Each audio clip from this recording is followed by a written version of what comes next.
Well, to start with, we're dealing with national human rights institutions that are not so well endowed. I would say it's more of not their fault, but their states and governments should have been giving them more budgetary allocations.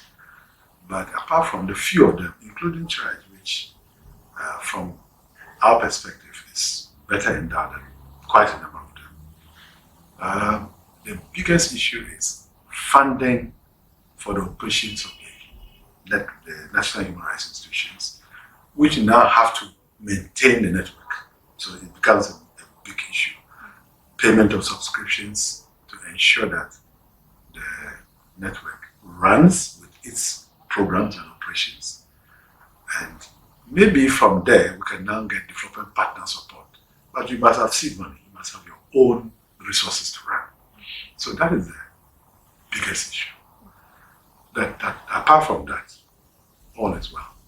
So how are you planning on dealing with this challenge as president? Well, these are matters that we have already encountered and we've discussed.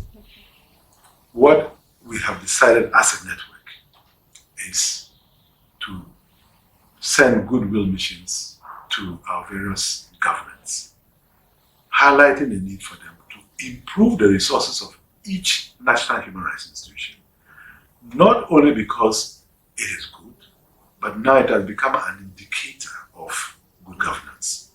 And the Sustainable Development Goal 16, particularly indicator 16A1. There must be established existing national human rights institutions which are compliant with the Paris Principles. And that means if you are to be compliant with the Paris Principles, it means one, you should be an independent, structurally independent of executive, of the judiciary, and even of parliament, even though you can report to parliament. And you must also be financially autonomous. That means you should have resources to be able to run without needing to go back to government whenever there's a program. So you must have a budget that is reasonable and sustainable. Employing your own staff is very crucial. Maybe you take things for granted that Chraj, we do that. We have the power to employ our staff. But in other other human rights institutions in the network, governments second staff to them. And they can't also even have their own staff. Government has to employ for them.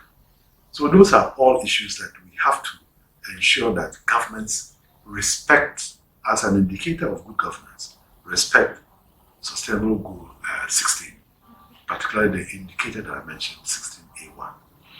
Because not only have they the duty to establish, but they must make sure that the national human rights institutions that are established in their countries must be at that level of compliance with the Paris Principles. Those are things that we intend to either go to each country or send out communiques to the various governments, and if possible, go to them. After all, West Africa is quite compact. We can drop in to Togo, move to Abidjan, get to Senegal, and we'll be able to meet as many as possible. I don't see it as a problem, if only we pay our subscriptions on time and well.